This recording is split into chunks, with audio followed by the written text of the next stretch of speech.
Hello students, today we will take the next topic which is the construction and working of simple barometer. As in last class I have told you that barometer is the instrument which is used to measure the atmospheric pressure. Now as we know in 1643 Torricelli was the first scientist that designed the simple barometer using mercury as the barometric liquid. Now first is construction.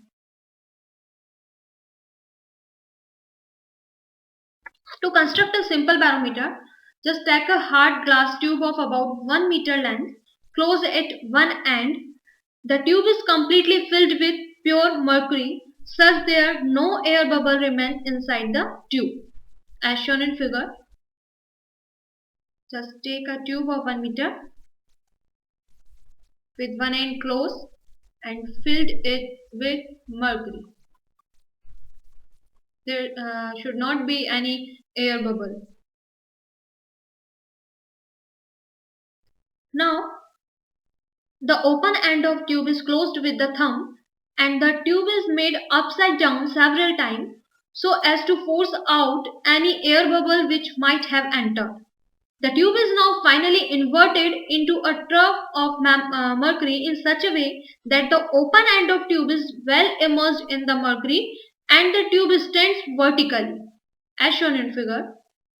Suppose there is a container filled with mercury, and now by pressing the thumb at the open side of this tube, just inverted this tube into this container of mercury like this. Then we can observe the mercury level in the tube falls till its height above the mercury level in the container become nearly H equals to 76 centimeter like this. Means this when we invert this tube into this container, then the level of mercury decreases and till it gain the height of 76 centimeter approximately. Okay, and it is seen that the mercury level in the tube it will be 76 centimeter. Some space is left empty above the mercury column in the tube. This space, and this space is known as Torricellian vacuum.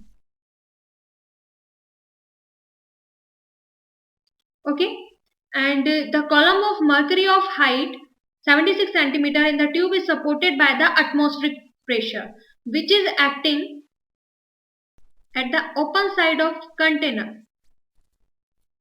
Atmospheric pressure. So this mercury column of 76 centimeter, it is balanced by the pressure exerted by mercury column of 76 centimeter is balanced by this atmospheric pressure.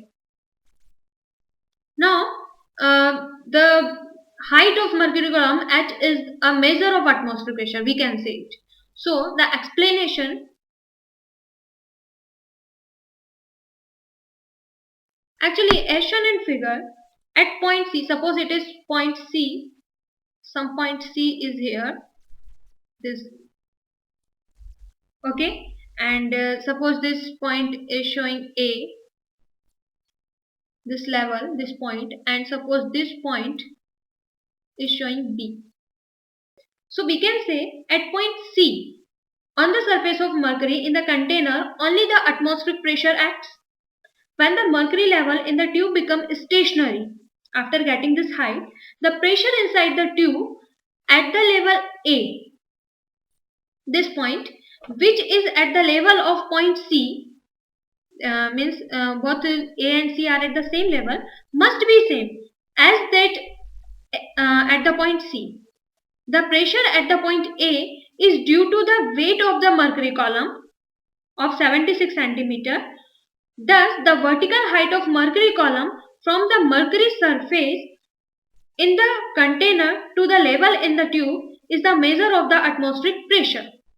Because this atmospheric pressure at the C is balanced by just the the pressure exerted by the 76 centimeter of mercury column. So this height AB, which is equals to 76 centimeter, it is known as barometric height. Here we can write barometric height. It will be AB. If the pressure at point A and C are not equal, the level of mercury in the tube will not be stationary. Then either the mercury will flow out from the glass tube B into the container, or the mercury from the container will flow into the tube B till the pressure A and C get equalized.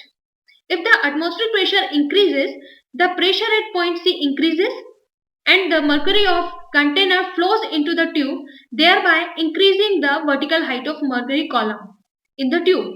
So as to equalize the pressure at the point A and C, on the other hand, when the atmospheric pressure decreases, then the vertical height of mercury column in the tube decreases to balance it.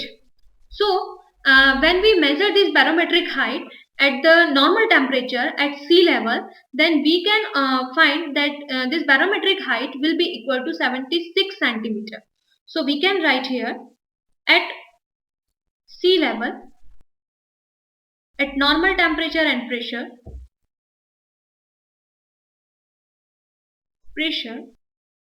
this barometric height AB will be 76 centimeter. So now we can also find out the value of pressure due to this mercury column of 76 centimeter, which will be equal to 1 atmospheric pressure.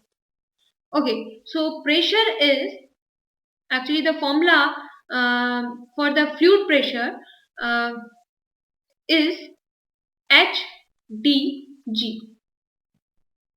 Here the H is the height of liquid column. In next topic, which is fluid pressure, we will discuss this formula in detail, but at this time when we need this formula P equals to SdG, then I am using this. H is height of liquid column. Actually this formula shows the pressure exerted by certain height of liquid. So here H is the height of liquid column which is exerting pressure. D is the density of liquid which is filled in the tube or container, and G is the acceleration due to gravity, which is 9.8 meter per second square on the surface of Earth. So here, as we know, the 1 atmospheric pressure will be equal to the H. What is the height of liquid column that balances the atmospheric pressure? It is 760 centimeter. So when we convert the 760 centimeter into meter, then it will be 0.76 meter. Into density of liquid, and here we are using the liquid as mercury. So what is the density of mercury? The density of mercury is 13.6 into 10 raised to power 3 kilogram per meter cube, and G, the value of G is 9.8 meter per second square. When we solve this, then we get 1.013 into 10 raised to power 5 Pascal. So we can say 1 atmosphere equals to 1.013 into 10 raised to power 5 Pascal. Okay, so next topic is fluid pressure. A substance, first before starting the fluid pressure in detail, first we should know that what is fluid. Any substances that can flow are known as fluid. All the liquid and gases are thus fluids. Liquid and gases, because they can flow. Okay, so a solid as we know, a solid exerts pressure on the surface due to its weight. Similarly, a fluid also exerts pressure due to its weight. A solid exerts pressure only on the surface on which it is placed, but a fluid exerts pressure on the bottom as well as on the walls of the container in which it is enclosed due to its tendency to flow. A fluid exerts pressure in all directions. In other words, we can say a fluid contained in a vessel exert pressure at all points and in all directions. And the pressure exerted by fluid having certain height, suppose we have container filled with liquid at height h, okay, and its density is d. Then the pressure exerted by this liquid of height h at the bottom will be hdg. The derivation for this formula is not in the syllabus of 8th, so we are just using the directly formula P equals to hdg. H is the height of liquid column, d is the density of liquid, and g is the acceleration due to gravity. From this equation we can say the pressure is directly proportional to height of liquid column and pressure is directly proportional to density of liquid, and g, as we know, it is constant. So we can say the pressure at any point inside the liquid increases with the depth from the free surface. Means, suppose note, first is, let us discuss that pressure is directly proportional to h. Means as the height increases, height of liquid column increases, the pressure will increase. Suppose we have container filled with liquid and just make the two holes at the different heights. Then we can observe the liquid from these holes flows out. But as we know, the upper hole is at the less height from the surface than the lower hole. Then from this relation we can say the pressure at this hole, at the bottom hole, should be greater. Why? Because here h height is greater than the upper hole. So pressure should also be greater than the upper hole at the lower hole. So the liquid will flow out like this. Here the pressure will be greater, but at this point the pressure will be less. Next point is, or we can say one thing is also here, that if we make the two other holes at the other end of the container at the same height, suppose it is also h1 and this hole is from the surface is at the h2. So we can see that, as we know, pressure is directly proportional to h, and these two lower holes are at the same height. So pressure at these holes should be same. So we can observe that the liquid will flows out from this lower hand. It will be equal to this side, and similarly from the upper hole, the pressure will be equal at the other side. Now next is, pressure is directly proportional to density. Density means as we use the denser liquid, the pressure applied by that liquid will be greater than the liquid having less density. Suppose we are using two tubes having both ends open.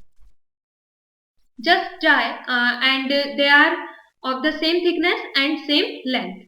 Just tie a balloon at the lower end of these tubes and fill these tubes with water and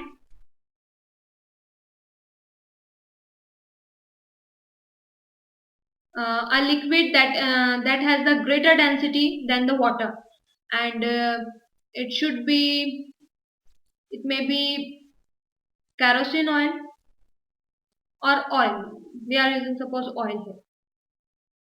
Okay, so since we know pressure is directly proportional to density, so here the oil exerts more pressure than the water. So when the size of balloon increases, then we can notice the balloon of the second tube, which is filled with the oil, the size of the second balloon will be greater than the size of the first balloon. Why?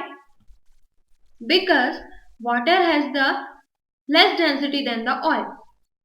So pressure exerted by water will also be less than the oil. So this activity shows that the pressure is directly proportional to density. Now next is some examples showing liquid pressure. First is the wall of dam is made thicker at the bottom.